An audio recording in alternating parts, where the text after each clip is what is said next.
श्रीमद् भगवद गीता अध्याय 8वां अक्षर ब्रह्मयोग। दोस्तों, आप सभी को आपकी दोस्त केशवी की तरफ से दंडवत प्रणाम। राधे राधे, जय श्री कृष्णा। इस अध्याय में हम जानेंगे कि अर्जुन की एक और दुविधा कि मनुष्य अंत समय में कैसे श्री कृष्ण यानी कि भगवान को प्राप्त करता है। यह दुविधा हमारी भी तो है। दोस्तों, हम और आप श्रीमद् भागवत गीता के सागर में बहते हुए 8वें अध्याय तक आ चुके हैं और इसी के साथ ही यह ज्ञान सागर भी गहरा होता जा रहा है। आप जब श्री कृष्ण पर विश्वास करके जीने लगेंगे तो आपके हर असंभव कार्य भी सफल हो जाएंगे। तो आइए भगवान श्री कृष्ण पर भरोसा रखते हुए बढ़ते हैं गीता के 8वें अध्याय की यात्रा की ओर। अर्जुन बोला, हे पुरुषोत्तम, जिस ब्रह्म की आपने इतनी महिमा गाई है वह ब्रह्म क्या है? अध्यात्म क्या है? कर्म क्या है? अधिभूत किसे कहते हैं? अधिदेव क्या है? हे मधुसूदन, यहाँ अधियज्ञ किसे कहा गया है? इस शरीर में इसकी क्या स्थिति है? एकाग्रचित्त पुरुष अंतकाल में आपको किस प्रकार जान पाते हैं? कृपया आप इन गूढ़ रहस्यों को मुझे बतलाएं। अर्जुन के संशय को दूर करते हुए भगवान श्री कृष्ण बोले, हे अर्जुन, जिसे परमाक्षर कहा जाता है वही ब्रह्म है। उसका कभी भी वह किसी भी काल में क्षय नहीं होता। वह ब्रह्म सत्य आनंद स्वरूप नित्य परमात्मा है। जीव का जो आत्मा है उसे अध्यात्म कहते हैं। जीवों में कामना का भाव जागृत करने वाले यज्ञ, दान, हवन के लिए जो द्रव्य आदि का व्यय किया जाता है वही कर्म रूप से जाना जाता है। पंचभूत जल, वायु, तेज, पृथ्वी, आकाश, जिनसे सृष्टि की रचना व संहार होता है, अधिभूत कहलाते हैं। और हिरण्मय पुरुष, जिसे शास्त्रों में हिरण्मय, गर्भ, सुश्रात्मा, प्रजापति, ब्रह्म कहा जाता है, अधिदेव कहलाता है। हे अर्जुन, भूतों में मैं ही अधियज्ञ रूप में जाना जाता हूँ। इस प्रकार जो पुरुष अंतकाल में मुझको स्मरण करके देह का अवसान करता है वही मेरे स्वरूप को पाकर मेरे दिव्य धाम को जाता है। इसमें तनिक भी संशय नहीं है। हे कौन्ते, जीव मरण काल में जिसको स्मरण करता है उसे अगले जन्म में उसी की प्राप्ति होती है। अतः हे अर्जुन, तुम नित्य निरंतर मेरा ही एकाग्र भाव से चिंतन करते हुए युद्ध भी करो। जिसकी मुझ में वृत्ति होती है वह मुझे ही प्राप्त होता है, और जो अंतकाल में भी माया का ही चिंतन करता है वह अगले जन्मों में भी माया में ही रमण करता हुआ इस योनि से उस योनि में भटकता रहता है। हे पार्थ, अभ्यास योग के द्वारा जो निरंतर मुझ परम तत्व का चिंतन करता है वही मेरे स्वरूप को प्राप्त होता है। श्वास गति का क्रम कब टूट जाए इसी को ध्यान में रखते हुए जीव को मुझ दिव्य पुरुष प्रकाश रूप का नित्य स्मरण करना चाहिए। जो जीव इस प्रकार स्मरण करता है मुझ सर्वव्यापक, अनादि, अंतर्यामी, सूक्ष्मताति सूक्ष्म भास्कर समान नित्य चैतन्य प्रकाश स्वरूप सच्चिदानंद नंदन का चिंतन करता है वह मुक्त होता है। जो जीव अंतकाल में त्रिकुटी में प्राणों को स्थिर कर एकाग्रचित्त से मुझ परम पुरुष का श्रद्धावत चिंतन करता हुआ देह का परित्याग करता है वह मेरे मोक्ष धाम या वैकुंठ को जाता है।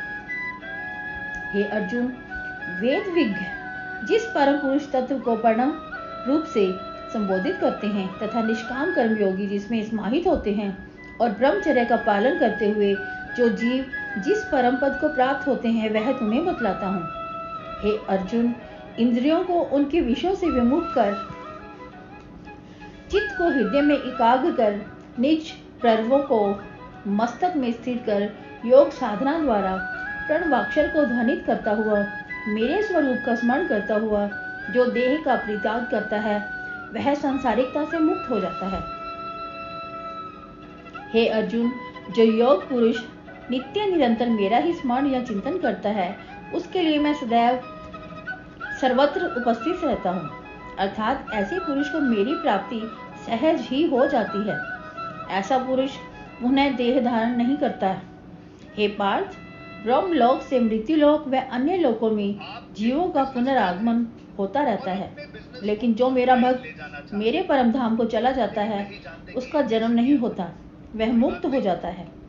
हे कौन्ते, काल से आबद्ध न होने के कारण मेरा वह धाम भी काल से आबद्ध नहीं है, लेकिन ब्रह्मादिक अन्य जितने भी लोग हैं वह काल से आबद्ध हैं, अर्थात निश्चित काल के बाद इन लोगों का पर्यवसान हो जाता है, लेकिन मेरा धाम अक्षुण्ण रहता है। हे अर्जुन, सत्ययुग, त्रेता, द्वापर, कलयुग जब 1000 बार व्यतीत हो चुके हैं तब ब्रह्मा का एक दिन होता है।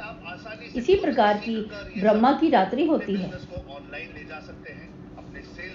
कलयुग सबसे हीन आयु का अर्थात 4,32,000 वर्षों का होता है। इससे दुगना द्वापर, द्वापर से दुगना त्रेता और त्रेता से दुगना सत्ययुग होता है।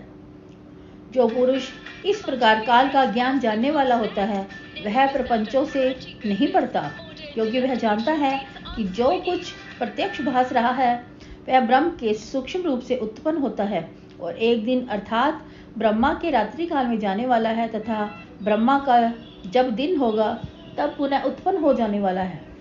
इसलिए ऐसा जीव एक मुझ में ही रमण करता है। हे अर्जुन, ब्रह्मा की शतायु पूर्ण होने पर भी वह समाप्त हो जाता है, लेकिन मेरा वह परम धाम सनातन है। सभी जीवों के समाप्त होने पर भी मुझ परम पुरुष की स्थिति यथावत रहती है। हे अर्जुन, अव्यय अक्ताक्षर भाव ही परम पद कहा गया है और ऐसे परम पद को पाने के बाद जीव पुनः नहीं लौटता। ऐसा ही वह मेरा धाम है। हे पार्थ, जिस परम पुरुष में यह चराचर जीव व्यापक है और जिस परम पुरुष से यह सृष्टि प्रतीत होती है उस परम पुरुष की प्राप्ति शरणागत भक्ति से ही होती है। हे अर्जुन, मैं तुम्हें उन मार्गों को बतलाता हूँ जिन पर जाने वाला जीव कभी लौटकर नहीं आता, अथवा जिस मार्ग से जाने वाला जीव लौटकर भूमंडल पर आता है। एक मार्ग ज्योतिर्मय अथवा प्रकाश पथ कहलाता है, उसे उत्तरायण कहते हैं। इस मार्ग के अभिमानी देवता अग्नि दिन शुक्ल पक्ष है। सूर्य जिन 6 मासों में उत्तरायण में होता है तब देवताओं का दिन होता है, और जो जीव उत्तरायण मार्ग से जाता है वह लौटकर नहीं आता। दूसरा मार्ग दक्षिणायन होता है। इस मार्ग में चंद्र ज्योति का क्षीण प्रकाश रहता है। इस मार्ग के अभिमानी देवता धूमरात्रि कृष्ण पक्ष है। जो जीव मरणोपरांत इस मार्ग से जाता है उसको भूमंडल पर लौटकर आना पड़ता है। दक्षिणायन को देवताओं की रात्रि भी कहा जाता है। जो जीव मेरा स्मरण करता हुआ उत्तरायण मार्ग से देह का त्याग करता है वह देवलोक से होकर ब्रह्मत्व को प्राप्त होता है। जो जीव फल की कामना रखते हुए मुझको स्मरण करता है और शुभ कर्म करता है वह दक्षिणायन मार्ग से चंद्र ज्योति के प्रकाश से होकर स्वर्ग में जाता है और द्रव्य कर्मों का फल भोगकर पुनः भूमंडल पर लौट आता है, क्योंकि शुक्ल पक्ष और कृष्ण पक्ष सनातन मार्ग है।